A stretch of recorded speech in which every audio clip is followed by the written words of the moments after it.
Hey everyone, it's Steve from the garden. This video I'm going to be planting in my corn I started ahead of time. I'm going to show you what the ground looked like in that area before I start planting it, and then how I'm kind of amending the bed, and of course I'll just go ahead and put the plants in at that point.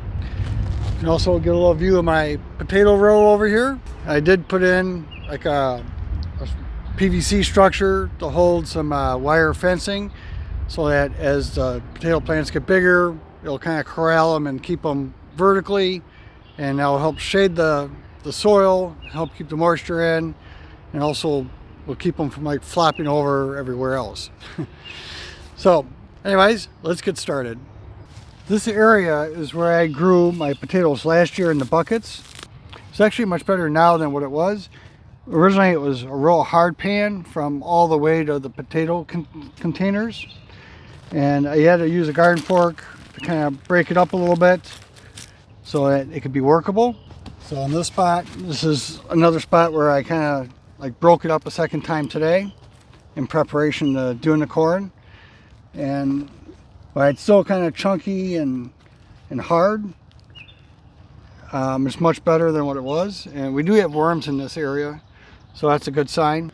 So after I broke it up a second time, then I put my finished compost on here, and you know, this material is really nice. You know, it comes apart really easy. It's real, lots of organic material in here. So this is what I'm going to be planting into. You can kind of see the progression here. I got the end where I only broke it up one time, and over here where I broke it up a second time, then where I broke it up a second time plus added compost.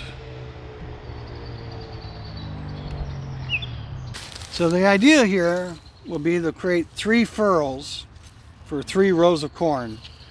So I'm just going to use my mini trowel, go and create the row.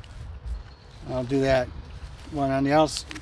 There'll be one on each outside, and then one down the center. I got my 3 furrows in place. Now I'm going to add some alfalfa pellets to the furrow to act as a fertilizer. The alfalfa pellets have nitrogen in them along with other minerals, so it should be pretty good for the corn. With the alfalfa pellets down, I'm also going to add some balanced organic fertilizer to it. Not as much as the alfalfa pellets, but enough to cover each of the furrows. And last, I'm going to add a little bit of blood meal in here for a little extra nitrogen.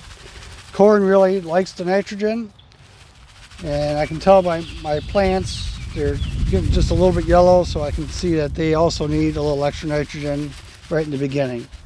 Since I already have a furrow, all I have to do is put the plant in and mound the soil up around it. I'm going to plant them probably around, I don't know, 8 inches apart or something like that. I'm not going to try measuring it. I'm just going to plant them in, eyeball it. You know, why I'm doing this process for corn, if I was doing another bed for a different vegetable, it'd actually be done very similar to this. The only thing that might change is like how much nitrogen I add to it, depending on what the plant needs. Corn being a type of grass, it just needs a lot of nitrogen. If I was doing some broccoli is also a little bit nitrogen hungry, but not as much. So I wouldn't add all the alfalfa or all the blood meal in there at the same time. For my transplants, you know, for the most part they look pretty good. I mean, this one's pretty well green. This one is pretty good, but you can see it's got some yellow on it, so it needs some nitrogen in there. Go, 51 corn plants planted.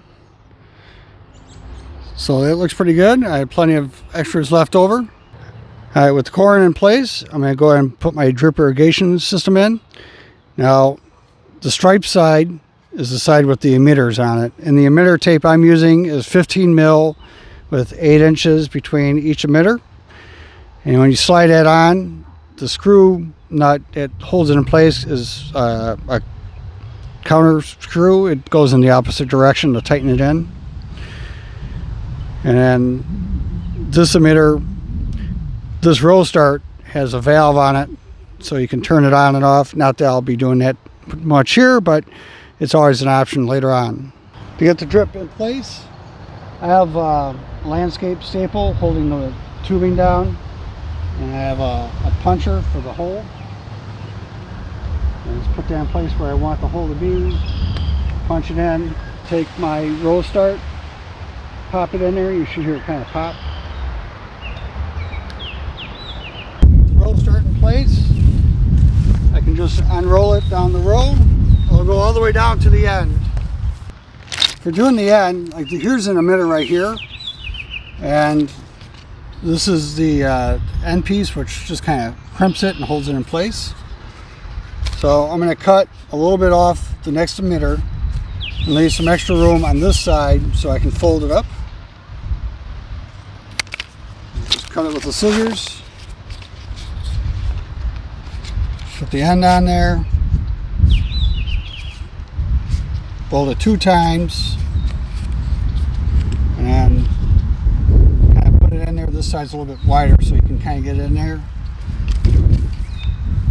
and put it down like that. Now I'll use another landscape staple down on this side to hold it in place. In the beginning, I said I was going with about an 8-inch row, or about 8 inches between each plant. This tape is 8 inches between each emitter. So if you look where I got the plant and the emitter, it's lined up pretty good. It's not perfect, like this one's off a little bit, but it'll be good enough. I got the drip system turned on, and our emitters are emitting water. So I'll get this bed watered in, and we'll be good to go. I hope you enjoyed coming along as I got this bed prepared and then got it planted in with the corn. If you have a question about anything I covered in this video, go ahead and leave a comment down below, and I'll do my best to answer them. Until then, I hope you enjoyed, got something out of this, and we'll see you on the next one. For those of you that stuck around to the very end, one of the things I'm going to have to do with my drip irrigation system is I'm going to have to time it to see how long it takes to water all the beds, in like a zone with the system I have. So that way I can set a timer for everything, like zone 1, 2, 3, and 4, and know how much time I need each zone to run to completely water each bed or each zone. So if you have any thoughts about that, go ahead and leave a comment down below, and we'll have a chat about our thoughts on that process. So see you later.